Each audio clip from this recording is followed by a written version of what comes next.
Okay, good morning everyone. Welcome to Breckland Council's Cabinet on Monday, the 11th of November 2024. It's 9:30, so we'll formally commence today's meeting. Just to make colleagues aware, if we've still got business to take place beyond that of 1100 hours today, we will pause the meeting at 10:50 hours to then go out to the Memorial Garden to then have our remembrance service. We'll then return back again. So colleagues, just be aware if we've still got business proceeding, I will be taking that momentarily pause. I will kick straight off with the first item of today's business, which is item 1, minutes of the previous meeting held on the 23rd of September 2024, containing pages 4 to 11 of colleagues' agenda pack. Can I take them as a true and accurate record? Thank you very much indeed. Item 2, apologies for absence, Teresa. Thank you, Chairman. We've had apologies from Councillor Tristan Ashby. Thank you. Lovely, thank you very much indeed. I will move to item 3, any urgent business. I've not been made aware of any. Item 4, any declarations of interest. If any member has any declarations they need to declare beyond that of their declarable interest already, please make me aware at that relevant item.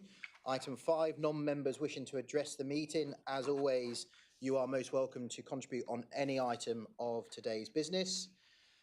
Item 6, Chairman's announcements. Just want to quickly use the Chairman's prerogative just to update on where we are with the local government finance. So colleagues, be aware that last week we saw the Chancellor deliver her first budget in this new government, and it was very much a mixed bag to say the least. However, there were some positive positions for local government. We saw a 3.2% real term increase in that core spending for local government, which does represent a step in the right direction. However, we're yet to find out where that additional funding is going to land for us as a district council. There was noise around additional funding for the preventative agenda, around homelessness, and of course this is much needed. However, the government is yet to be clear how they're going to go further to ensure that we are able to deliver that preventative agenda.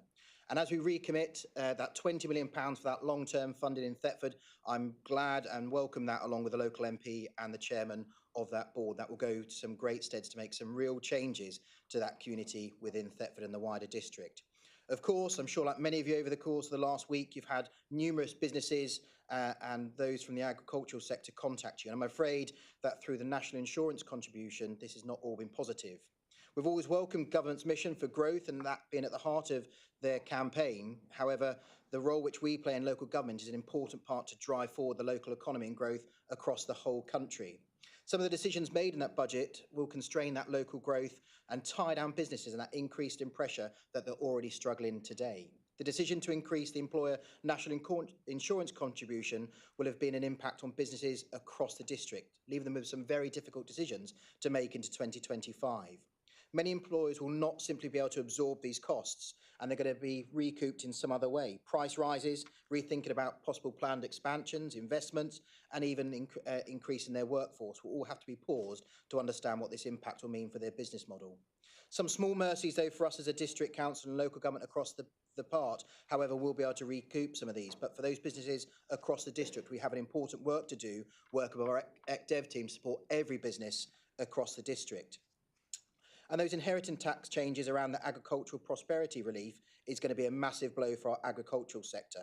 Our local farming community will understandably be immensely concerned about these proposed changes. The government said that this is targeted at the largest farms, but it's clear now that this is going to be a much greater impact across the whole of our sector. These changes will add uncertainty for the sector as they're facing increased challenges year on year. They also will de-incentivise growth, punish innovation, and will only lead to that growing concern around food security for this country, something which has been so important during the pandemic and since the war in Ukraine.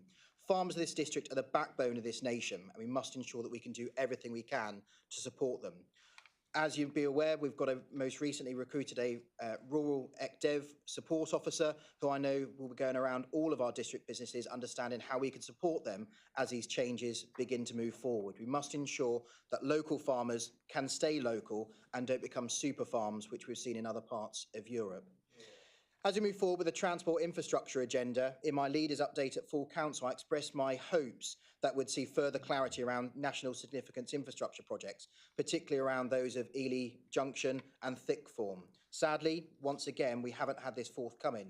Both of these national infrastructures, both on road and rail, will ensure that Norfolk and the east of England can continue to unlock its full potential. And I hope in these coming weeks and months, the Department for Transport will continue to commit to these two vital infrastructure programmes, not just for the benefit of Breckland, but the benefit of the region as a whole. And finally, as we look ahead to devolution, devolution is one of the guiding missions of this new government, and it's stated its ambition more and more that they want to ensure that decentralisation takes place and putting the community at the heart of decisions. As a district council, we've seen the success of Manchester and the West Midlands, and that integrated settlement shows what is possible when devolution follows a real clear framework and puts residents at the heart of all that decision-making power. As a district council, we are going to be working with all of our district colleagues and county colleagues in Norfolk, Suffolk and the region to ensure government understands the true value of local government and how we can deliver their devolution agenda in partnership and co-designing that work, whether it's around continuing the UK Shared Prosperity Fund at a hyper-local level or ensuring that those houses are built in the right place for the right people with the right investment. That bolder devolution vision is required, and as the white paper begins to emerge over these next 2 weeks, this council will ensure that it responds in the right way, work with our two local MPs to ensure that Breckland residents and businesses can continue to thrive. Thank you very much. We'll move on to the next item of business, which is item 7, Breckland Community Funding Application. This is normally read and heard by Councillor Tristan Ashby, but in the absence, I'll pass to Councillor Sarah Suggett. Thank you, Chair. We are pleased to announce that the following grants totalling £26,885 have been approved. They are Attleborough Town Council, £5,000 to contribute towards the first year cost of new youth provision in the town. Breckland Children's Clothes Bank, £4,500 to assist with some core costs to allow it to continue to grow. The Foundation of Life Church, £5,000 to support the work of the Mid-Norfolk Debt Centre. Men's Craft for £5,000 to deliver the Pit Stop programme in Watton, Thetford and Dereham. Norfolk Clubhouse, £2,470 to fund additional weekly session for members, old and new, of the Norfolk Clubhouse Watton Hub. And the Horticultural Industry Scheme, £4,915 to support the Social Gardens project, which carries out garden transformation for vulnerable residents in Thetford and surrounding areas. Thank you. Lovely, thank you very much. Any comments or questions in relation to those? No? Okay, so we'll move on to the next item. I'm just going to use Chairman's prerogative and just move some items around in order of business because I know that other people have got work they need to commence. So I'm going to move item 11, which is the property asset strategy, to the next item of business today. Councillor Paul Hewitt to present, please. Thank you, Chair, and thank you for using your prerogative to reorder the agenda. I need to get over to Swaffham later on today to talk about our first of our town car park strategy meetings with businesses and residents. Chair, colleagues and members, I'm delighted to present for adoption by this Cabinet our proposed property strategy covering the period 2024 to 2030. This strategy has already been presented to Overview and Scrutiny Commission for their scrutiny and comment, with few substantive amendments made. Before us, colleagues, is a principles-based, forward-looking, dynamic, yet pragmatic strategy that reflects a clear ambition in difficult circumstances. The headwinds facing this council, ranging from cost of living, nutrient neutrality, biodiversity net gain, and our 2035 targets, all pose issues for our residents and present strategic challenges to our work as a council. Our corporate plan, our financial plan, our budgetary priorities all seek to enable our businesses and our residents to thrive, and this new property strategy plays a key role in addressing all of these priorities and challenges. It's been no easy task, but as usual, the team has delivered, enabling a strategy that punches above its weight, much like our team, providing a clear and transparent framework that gives clarity to both the council and our residents, whilst at the same time being agile enough to respond to changing circumstances or emerging risks and opportunities should they arise. In a moment, I will ask Zoe please to make a brief presentation to us all as to the focus and ambition of the new strategy. But for the moment, I just want to state that this strategy ensures that our investment assets can enhance the quality of life for our residents, strengthen our financial position, and build a sustainable Breckland where our property assets are as environmentally friendly as possible. So if I may, Zoe, over to you.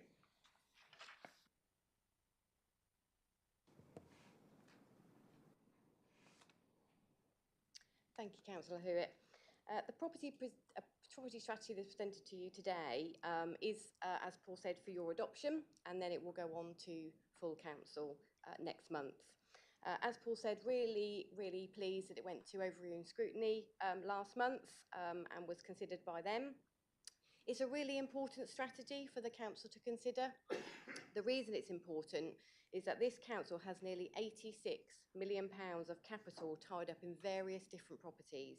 This is a significant sum for the council, and therefore deploying that capital to its optimum use needs a framework to ensure that we get that right. Also, it's a challenge. We have an environment of reduced funding and more demands on our services and thus resources to continue to help our residents and businesses. So we must make sure we deploy the capital resource in the right way and to ensure we get the best possible value we can for the people of Breckland. It's important to ensure any strategy or policy statement sets out what its purpose is. And as we've developed this strategy over time, we have continually asked ourselves, so what do we want to see that is different in the future because of this strategy that we put in place? I hope with this strategy as presented, we will have a much clearer direction of travel as to how the council would deploy this resource to enable it to achieve better outcomes for our residents and businesses. It's important to remember that this is what this strategy does. It provides the framework to enable the council to deliver all of its services and projects. So it should help enable the corporate plan, for example, and the recently adopted housing strategy. The strategy should set out how you intend to use your property to enable the delivery of council-wide activity to create better outcomes. We do have some statutory responsibilities with managing our property, and given we have also taken direct decisions to create an investment portfolio in the wider property portfolio, we must realise that stepping into that investment market creates certain limitations in terms of confidentiality, something that can be a challenge for local authorities given that we need to be transparent. However, overall, the strategy's purpose is to ensure that all decisions taken in the management of the property portfolio are taken within a framework that enables us to be efficient and effective. Page 7 of the strategy, which is attached to the agenda, is a key part. It sets out what we believe the mission is for our property assets to meet the strategic requirements of the corporate plan. On the side is the copied mission statement. It is purposely written with the word optimise at the start of the mission, and that word is also in the title of the strategy. And this is because we are looking to ensure that we use our property assets where they have the greatest impact. It's about making the best or the most effective use of what we have. The next key part of the strategy are the priorities. These have shifted since the last property strategy, as you can see. We not only have a priority around getting the best financial return from the investment portfolio, but we also have a priority about working in partnership with others to create better outcomes, and also a key priority about using our property assets to support wider objectives around regeneration or environmental gain or growth where we can. This is what makes the strategy ambitious, as Paul said, as we navigate through the strategy period, aiming to get to a balance between commercial and social priorities, as well as ensuring we deal with the challenging funding landscape and borrowing position. To ensure we deliver operational efficiency, we have in this new strategy, different to before, included a set of policy statements. This is to ensure that we have a clear set of guidelines with which to manage the property estate, and setting them out in the strategy will ensure there is a reference point to our decision making going forward. As a strategy, however, the document sets out our intent. We have to understand that circumstances sometimes change, and we should have the ability to flex them where we can. I hope you agree, setting out statements about why we hold property, how we will disinvest and use capital receipts, how we will invest and how we will maintain and protect the property estate, as set out in the statements, will provide useful guidance in what activity we undertake to meet the strategy's intention.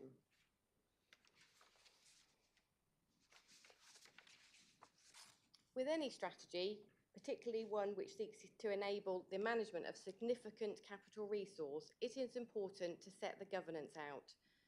I'm really proud of the fact that here at Breckland, we have a corporate landlord approach to the management of your property. This is something that I know many other local authorities are envious of and would wish to get to. It is the approach that the Chartered Institute of Public Finance recommends to ensure there is efficient use of resources to manage the portfolio. How we deliver against the strategy is equally as important as the strategy itself, which is why we have a clearly defined roadmap and action plan in the strategy. This section is clear for each priority in the strategy, setting out why it's important and how we will achieve it. Managing our performance is also important, hence this section includes the success measures which will go beyond the performance indicators as it should do. Thank you ever so much for listening, and Paul and I will be happy to take any questions.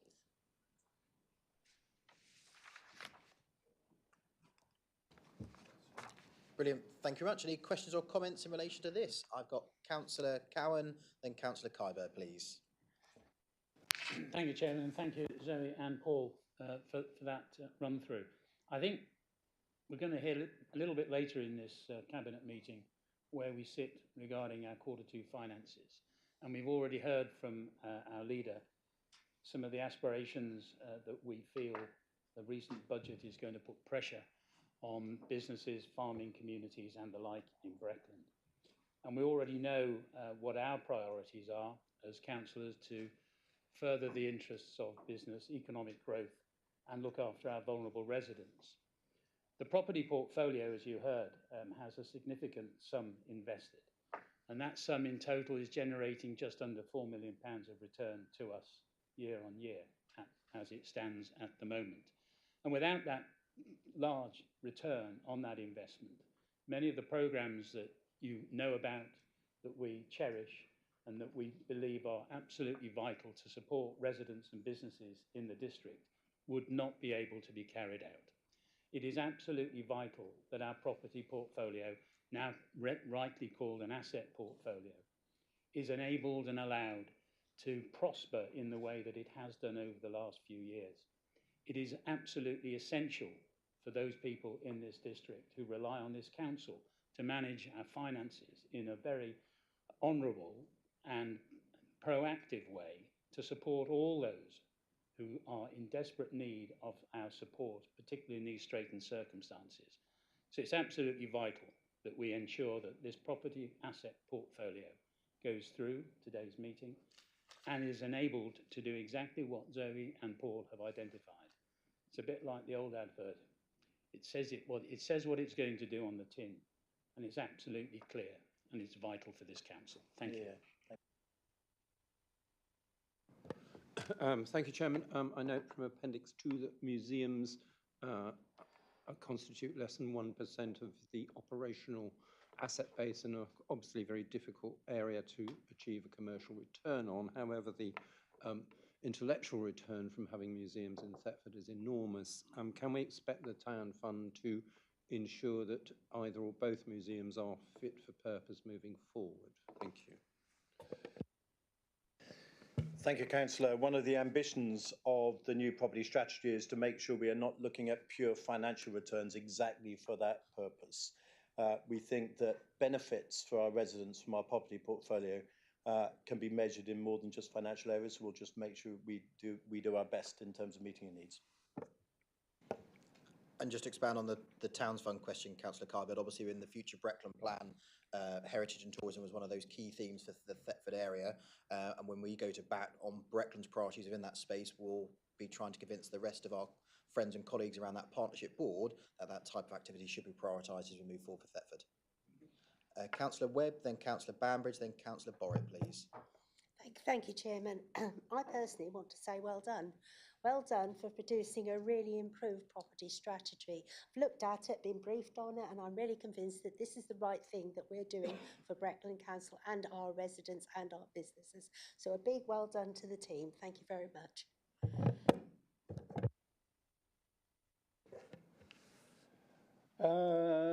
Thank you. Question for Councillor Hewitt. Paul, you know that I generally support the property management of this council, but I wonder whether in this meeting you could give me some additional assurance that disposal by sale of sites, particularly in villages, is actually with the agreed support of the ward members, and it is first offered to local councils and other bodies within the community. I am not interested in buying any of your properties. Councillor, thank you. This strategy actually seeks to maintain our existing process for selling all small sites, where we are notified both parish councils and also councillors are notified of any planned disposals in their particular patch. And at the same time, I just echo the comment raised earlier. Whilst we, as Phil identifies, have a need for revenue and capital receipts, there are sometimes more important things at a local level than pure financial returns. And this strategy respects that and promotes that as one of our core principles. Yeah, I think by the wording of my question, I did recognise that you do need to make a capital receipt on some sales, and I fully recognise that. Thank you. Lovely, thanks, Councillor Babbage. Councillor Borrett, please. Thank you, Mr. Chairman. I just wanted to support this, and I've said in public in the past, this is a vital area and quite unique amongst Norfolk councils, that owning and managing this estate of assets in a proactive way not only increases the opportunity for businesses here in Breckland to thrive, but also provides income which we can use to support the services that we deliver to the people of Breckland, and which otherwise would be down to council tax. So this is really important. And just reflecting on the comments that the leader made about growth in his opening remarks, growth is important because with growth, we're all better off, the richest and the poorest benefit the most from growth because we're able to support the services that are available to our vulnerable residents. It is really disappointing to see a budget that is a tax growth in this way, and I think that this particular paper demonstrates how committed to growth that Breckland is, and I absolutely support the new structure here for how we're going to manage this really important Breckland asset. Thank you.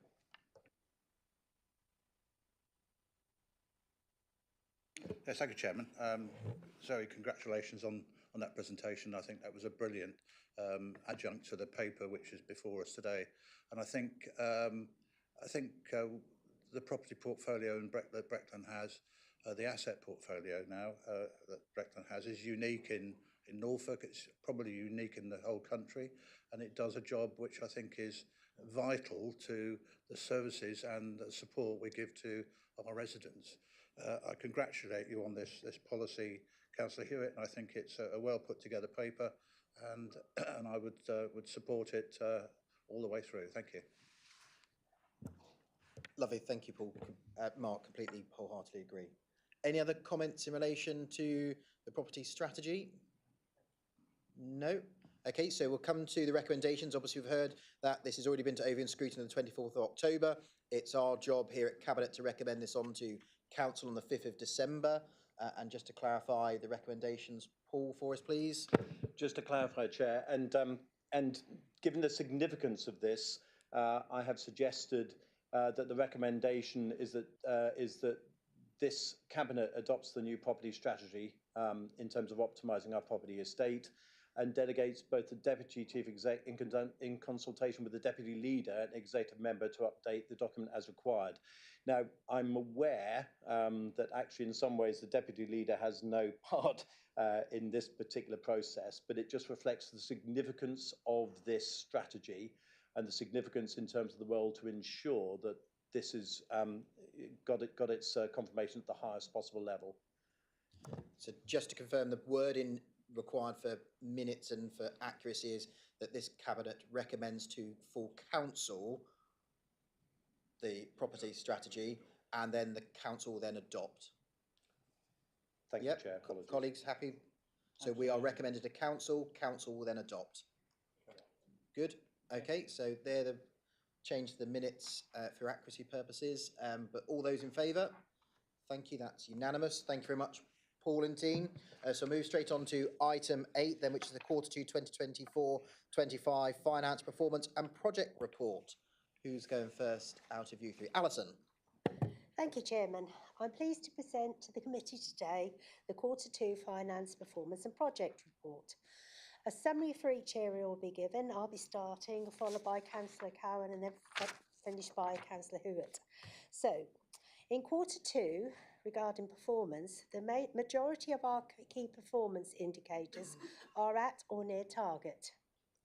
You'll see in the report areas where we are particularly performing well, such as bin collections, where for another quarter, the number of missed bins remains at 0, and the 99.2% of food businesses rating 3 above in the food hygiene rating standards shows an effective food safety checks and enforcements.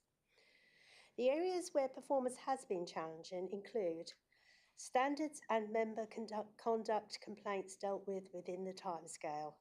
This was from last time as well, I remember. The indicator was previously flagged in Q1, and whilst there was some improvement since last quarter, it remains below target.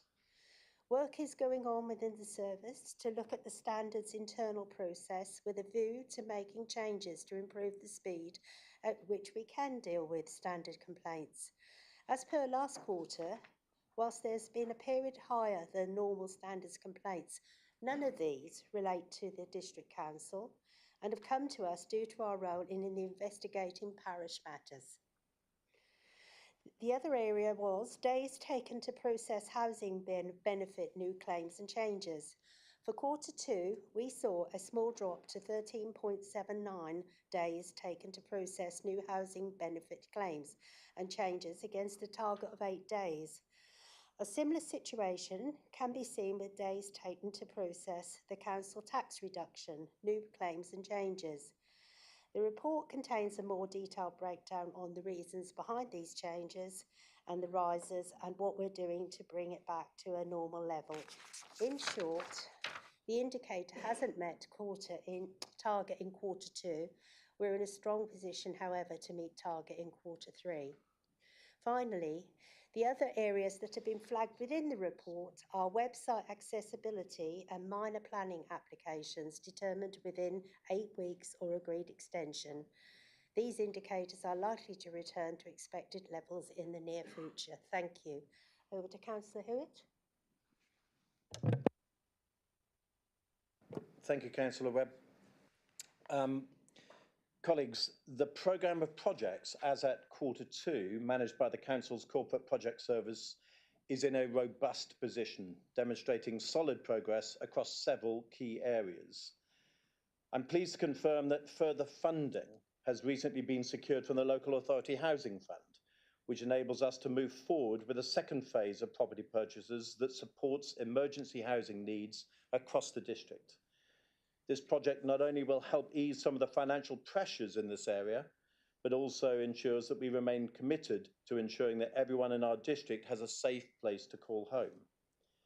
There are several other projects across the programme that also will help improve the Council's financial performance, including the introduction of direct debit payments to trade waste customers and an upgrade to our financial management software system. Finally, colleagues, the Q2 performance report includes our new planning software, which is in its final stages of implementation. This is the iDocs software. As at the end of Q2, the project was running green. But since the Q2 report has been written, we have experienced a number of challenges in this particular project, which following several technical faults with our supplier's software, which were quickly identified during the rigorous testing our officers completed. This included some inconsistencies with historic data that was being transferred from the incumbent system, as well as some minor issues with formatting. This has caused some frustration, I know, with both applicants and with officers looking at the system. But the team of officers delivering this project have been proactive in addressing these issues with the supplier and have gone above and beyond to ensure that the system is fully prepared and operational. To my mind, this is good project governance. It was right to stop the project to ensure that any transfer of data was complete, accurate, and valid. To my mind, that is still the right approach to ensure that everything that we do for our customers on rollout is effective and implemented fully.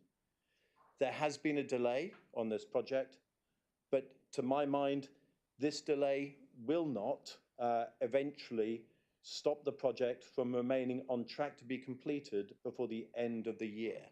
As a heads up, I suspect for Q3, this project will turn amber and then revert back to green before the end of the year. Can I just take this one opportunity to thank those people in the project team and those in our planning teams for their diligent work in ensuring that this critical transfer from one system to another will happen effectively and efficiently once the project moves on to its next stage.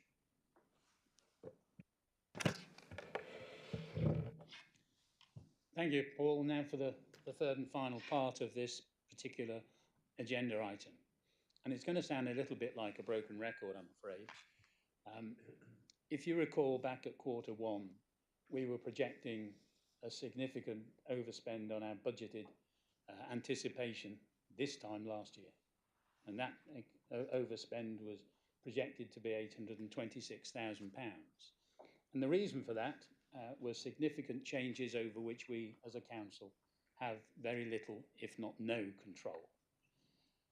This time you will see that we've reduced that potential overspend to £481,000 in Q2, which is perhaps more of a sort of figure we'd normally expect to see in Q1, if not lower than that. But again, say the broken record begins to kick in when you look at the significant variances.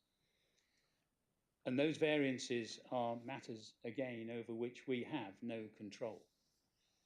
So, for example, you will see that the waste collection contract is costing us over £400,000 more than we budgeted for this time last year. And you'll also see that the recycling costs are £185,000 more than we budgeted for last year. So when you can look at this, you can see we're close on £600,000 as a result of decisions taken elsewhere over which this council had no control, was not consulted upon in essence. And that's really pushing our budget to the limit, as you will appreciate. The good news in the overspends is that Planning and Building Control has reduced their overspend from 540,000 down to 417, and one can anticipate that that will begin to diminish as well as we move through the rest of this financial year. You will also recall from Alison Webb's presentation, there are significant pressures on processing housing benefit claims, for example. And if you look at item 3 on the significant variances, you can see that those are now running at £303,000 over our budgeted anticipation this time last year. That's a significant sum of money and one which we would not have encountered had it not been for current financial circumstances that the country faces. And that's putting huge pressure on our team at ARP because clearly we budgeted for a different amount, and in budgeting for a different amount, you budget for different levels of service and then employee numbers to deal with those. I am able, however, to report that if we were to roll the clock forward to October this year, as opposed to this report, which is September, our housing benefit claims are back to our target figure. And that's because they've been able to, as we've often said in this council, be agile in responding to the demands that are placed on the services that we provide. But please look at item line 4. Normally we budget in the past for around about 30 or 40 individual families when we look at our housing.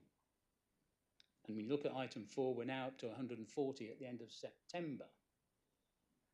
And I am able, regrettably, to advise that if we look ahead to Q3, those numbers will be increasing again. And that's putting huge strain again on our financial circumstances, £229,000. This council has, as you've heard, significant resources and assets which help to underpin the way we manage our finances. Thank goodness we do. Because it isn't just, for example, the £86 million in property assets that we have that are able to underpin our costs that we have to manage. But if you roll ahead to look at what's happening on our line item 16, which is our corporate finance line, you will note there that this time last year, we did not anticipate that the investments that we hold in pure financial terms were going to generate £700,000 of additional income. Thank goodness they have, because without that £700,000 of additional income, that £481,000 overspend would be looking significantly worse at over £1 million. Now, we're only able to do that through the good offices and I suppose, expertise. I can put it no more simply than that, of our team here in Breckland, who are able to look to use the resources that we have at our disposal in order to support all of the services that this council provides. And looking ahead, again, following the budget that we heard about from our leader, we can anticipate that interest rates, when you look at all of the commentators, will hold up for the short and medium term. And that's good news, because those investments that we have currently outstanding will continue to return the returns that we need at that sort of level to underpin the services that we have, because costs, again, I stress, over which we have no control, are just rising all the time. The underlying trend is in the wrong direction in those areas. So we must do all that we can as a council to ensure that those rising trends in costs, we can actually mitigate wherever possible through our own aims, ambitions, and the management of our finances. Thank you, Chairman. Great, thanks. Any questions or comments in relation to the Q2 finance performance and projects report? No, that was obviously very fulsome and wholesome. There are no questions. So we're just noting that report, so duly noted. Obviously it's going over in scrutiny on the 19th of December. So we'll move on to the next item then, which is item 9, the Norfolk Economic Strategy, and Councillor Paul Clausen to present, please. Thank you, Chairman. So before you today, we have the Norfolk Economic Strategy, and I'm really pleased to present what is still in draft form to colleagues today. If you look at 1.2 in the report, you will see exactly why we have this strategy. And because Norfolk is required to have an economic strategy known as the local plan as part of the recent local enterprise partnership integration. And that's why we are here today. And if you click on the links at the back of the report, you will see that it is a very, very large and a very, very good working document as far as it got. I'm not going to say too much more other than that we've held here in this very room 2 very, very, very successful workshops which have informed this document as far as it's got. And I would also like to thank Steve Scan, Andrew Holsworth, and Olivia wrote for their efforts in getting the Breckland side into this document as well. But we are very fortunate today in that we have, sitting at the back, Roberta Wilner, who has been the lead Norfolk officer and who has taken us through to where we have today. And she's agreed to take you through this report. So over to you, Roberta. Thank you. Just to reiterate some of the key points from the report. So the Norfolk Local Growth Plan is an overarching document for Norfolk, which encompasses thematic, place-based and sector strategies within the document, which show how we're going to grow our local economy and support the people who live and work here. The Local Growth Plan will be a 5-year economic strategy and act as a lead document for a number of related documents, such as the Strategic Skills Plan, the Norfolk Infrastructure Delivery Plan, and other strategies that support growth within the county and at a district level.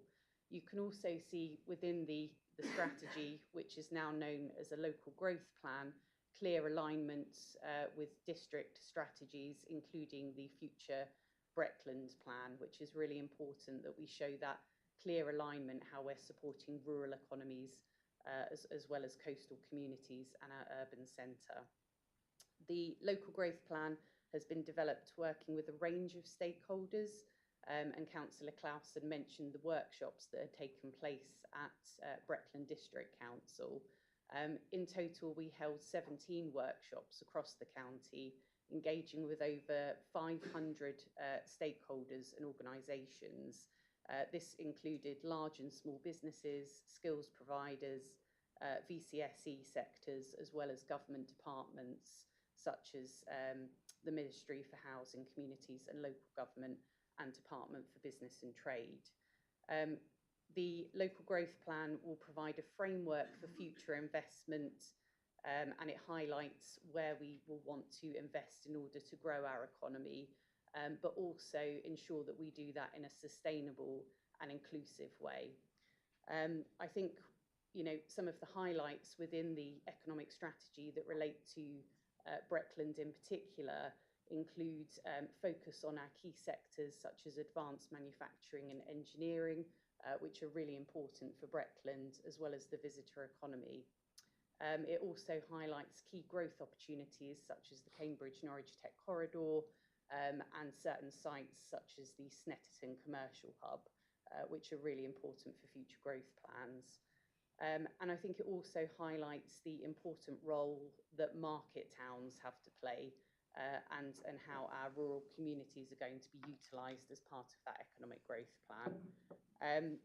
I won't go through the whole document, but it is an iterative process.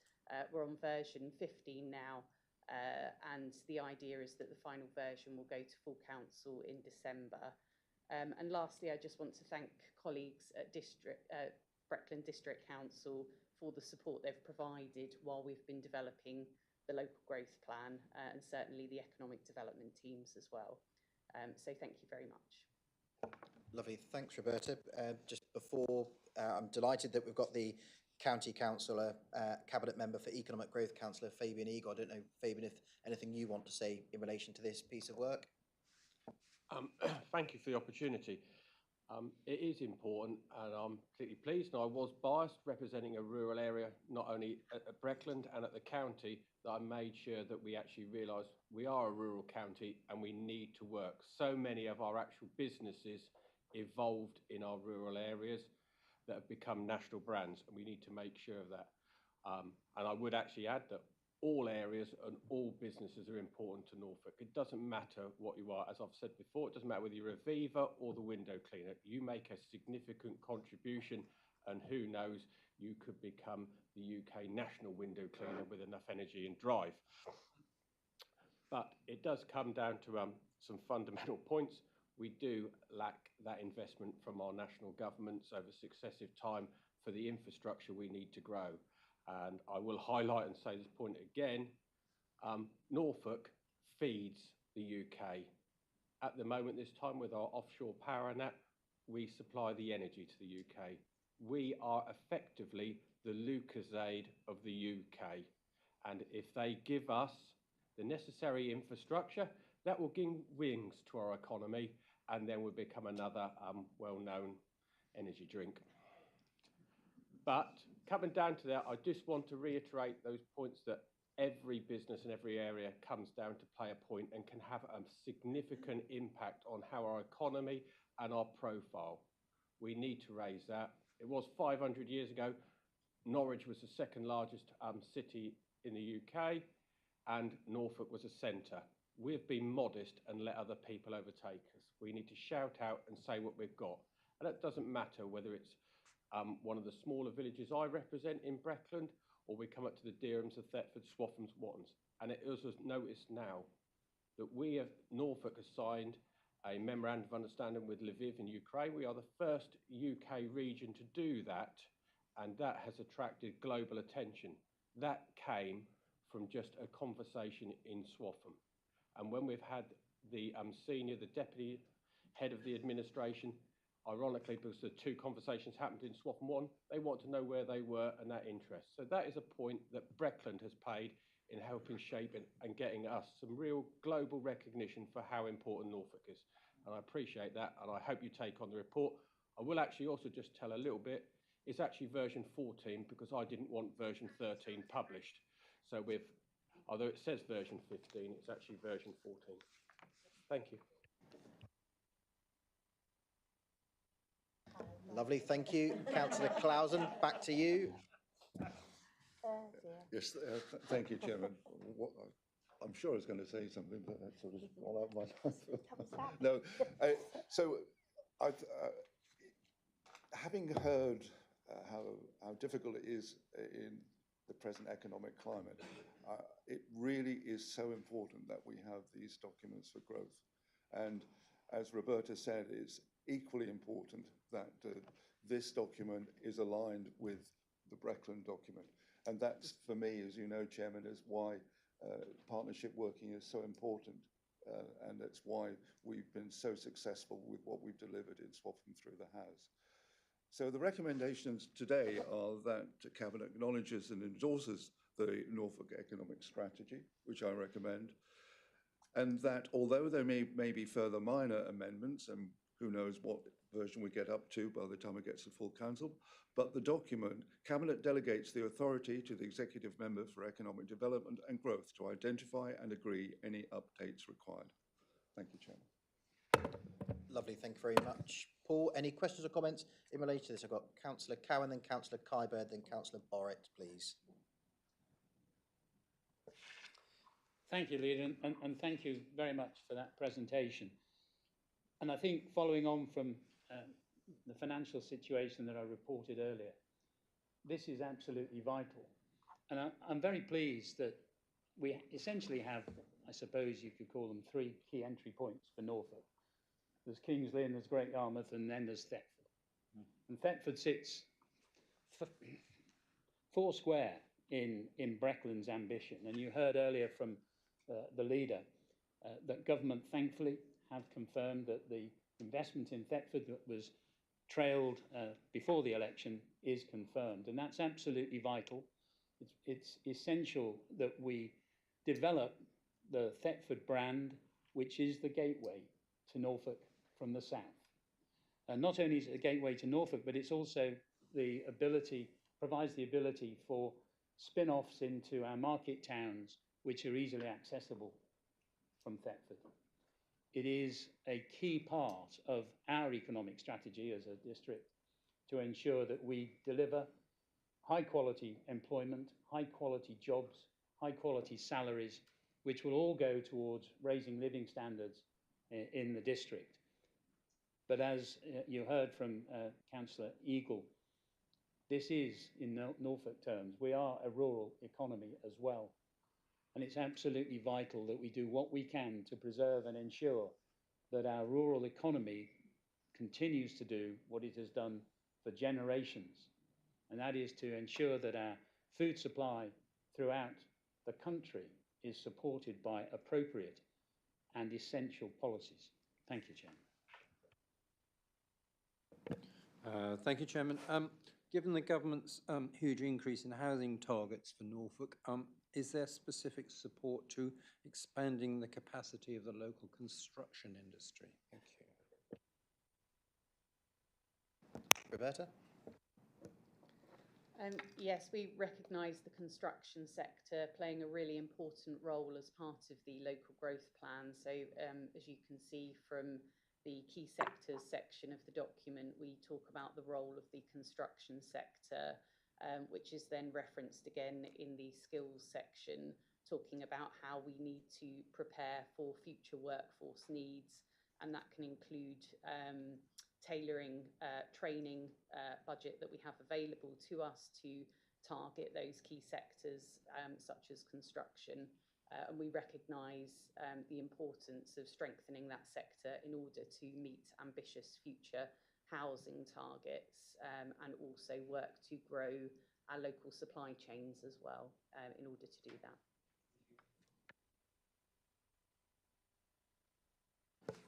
Thank you very much, Mr. Chairman. This is a hugely important document, and I support it fully. Just looking at page 31 of the agenda, you know, the local economic strategy encompasses 4 themes: local business, people and skills, infrastructure, placemaking and community, with 3 cross-cutting themes: decarbonisation and sustainability, supporting rural and coastal communities, and reducing inequalities. These actually are at the heart of what we should do as effective councils. I am really disappointed to see that there is not a single opposition member here to support this really important piece of work, because, and I think that is actually outrageous. We should be proud of Breckland's work in this area with economic development, and it has done a lot on its own. And we have a record of providing power to enable economic development, of investing in infrastructure, bringing grants in from central government, which we've done on our own as Breckland. But if we work together with the whole of Norfolk, then hopefully we will deliver even more. But it hasn't sowed our ambition from Breckland as an authority. I'd like to think of Breckland as the heart of Norfolk. You know, we are a key and important part of that. This is really important. I referenced in an earlier response to an earlier paper at Cabinet this morning that growth is key, because it is through growth that we lift people's living standards, we protect the vulnerable, and we support our residents. Now, obviously, we don't want uncontrolled growth that isn't planned and organised, because we have to keep what makes Breckland very special. But I do think that this document, which I fully support, is something that will deliver that, which is the right sort of growth in the right sort of areas to benefit our residents the most. And I have no hesitation in supporting this paper. Thank you, Mr. Chairman. Thank you, Chair. In just actually echoing some of the comments that have gone around, I would encourage anyone who hasn't had a full look at this document yet to look at it.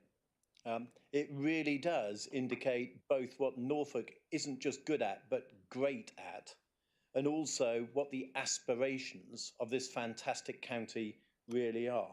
Not just in agriculture, tourism, innovation and financial services, great though they are, but also in terms of our plans moving forward as a county. And I'm echoing the point, a district at the heart of that county at the same time.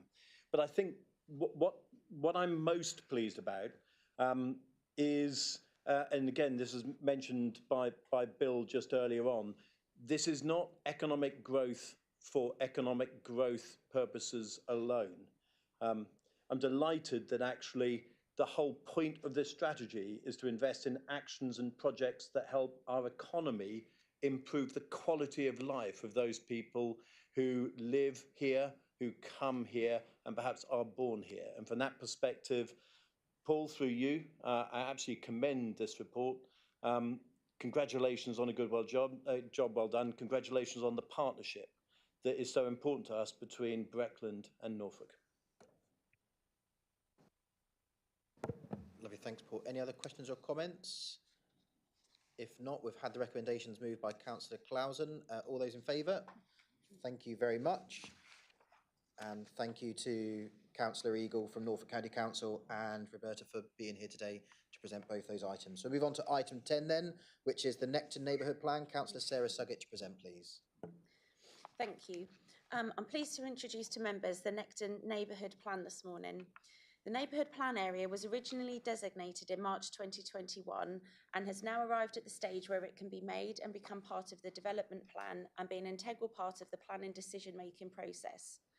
The independent examination was held in February 2024 and the examiner found that the plan met the basic conditions and recommended it to proceed to referendum. The referendum was held on the 12th of September and 77% of the voters who participated supported the plan. This is an endorsement of the hard work and commitment from the Neighbourhood Plan Group.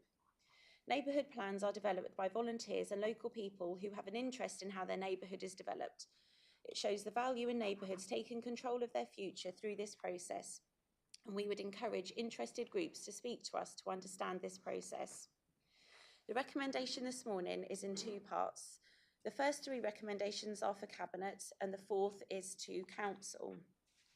The recommendations are that to confirm that Necton Neighbourhood Plan, as written at the time of the referendum, is made as part of the statutory development plan for Breckland Council, as required by paragraph 4A of section 38A of the 2004 Planning and Compulsory Purchase Act, option 1. Number 2, to publish this decision as required by paragraph 9 of section 38A 2004 Planning and Compulsory Purchase Act, and to advise Necton Parish Council and any other prescribed persons about this to meet the requirements of paragraph 10 of section 38A of the 2004 Planning and Compulsory Purchase Act. And the fourth, that Cabinet recommends to full council to amend the Breckland District Policies Map to meet the requirements of paragraph 9 Town and Country Local Planning England Regulations 2012. Thank you.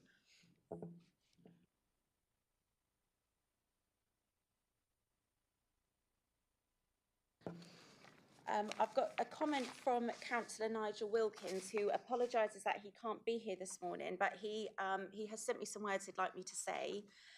He said, apologies I can't be here, but would like to express wholeheartedly my support to the plan. I'm so pleased to see the community come together to form the Neighbourhood Plan Group and persevere to develop the excellent plan before you today. They should be very proud of themselves, as I am, and I endorse Cabinet to approve this report this morning. Thank you. Lovely, thanks, Sarah. Any questions or comments in relation to Necton Neighbourhood Plan?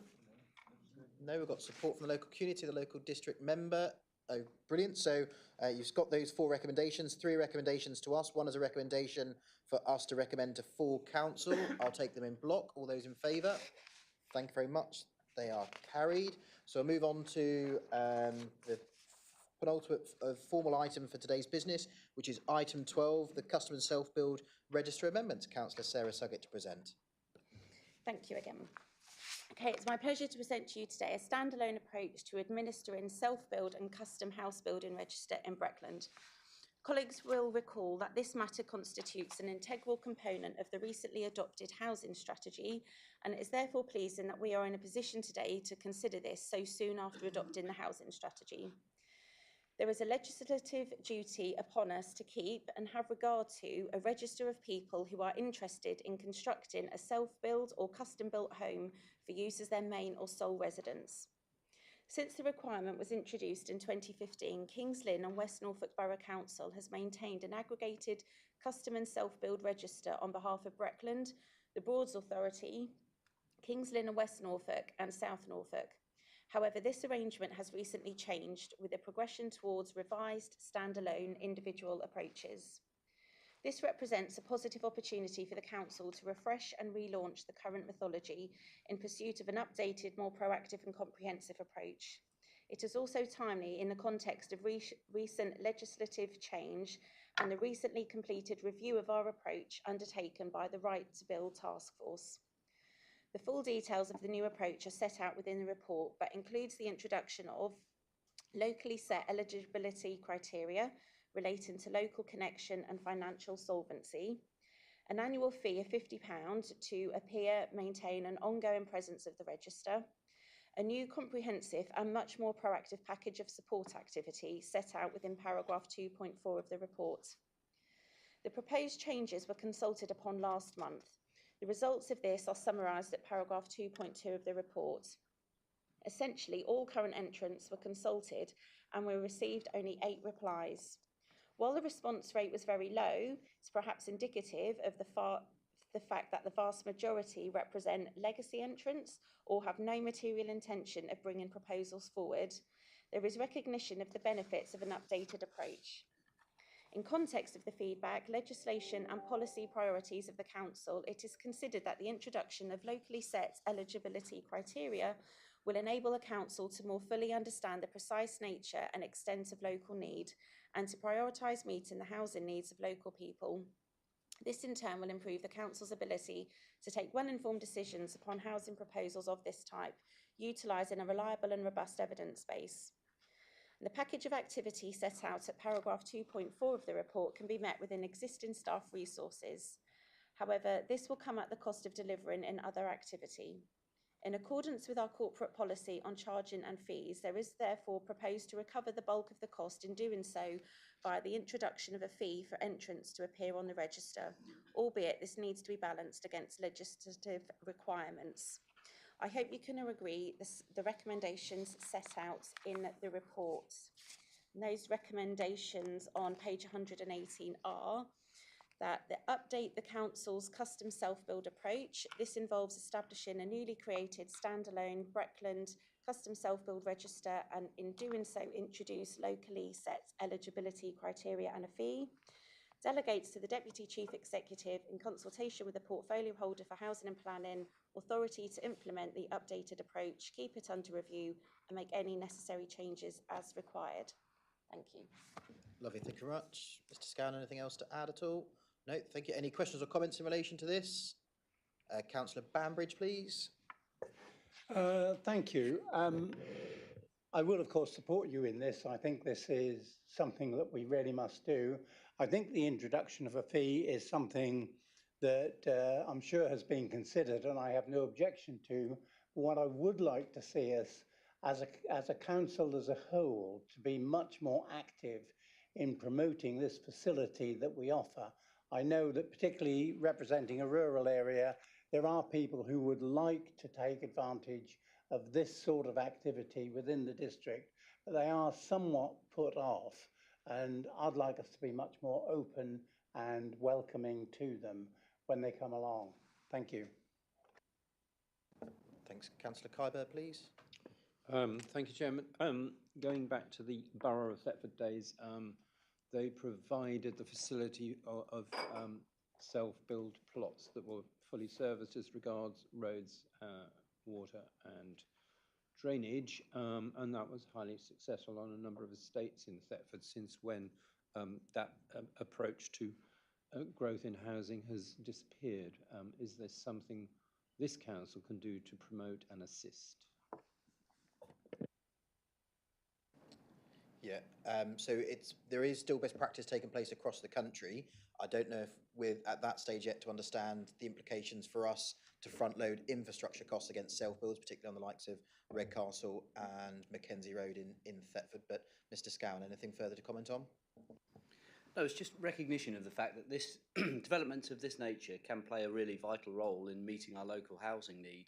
And it is right that we dedicate more resources to furthering activity in this area. And that's why we've put together quite a comprehensive package of activity and support that we can deliver, albeit we need to fund that somehow. And that's why we're looking at introducing the charge. So we will be looking at doing more in this area. And as part of that, we were looking at the possibility of introducing grant schemes to support further activity, and that might be along the lines of that you've just described.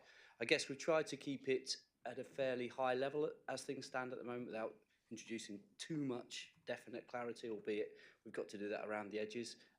But we will keep this under review on an annual basis, and we will test how it's performing in that context, and you know, we can revisit certain elements as appropriate. Thank you. Any other questions or comments in relation to this? If not, we've got those recommendations as been presented. All those in favour? Thank you very much. So item 13 then, the date of the next meeting is Monday the 6th of January 2025 at 9:30 here at Elizabeth House. Just a reminder that the Remembrance Service will be taking place at 10:50 hours in the Memorial Garden here at Elizabeth House. But else, thank you very much for your time today. I formally close the meeting.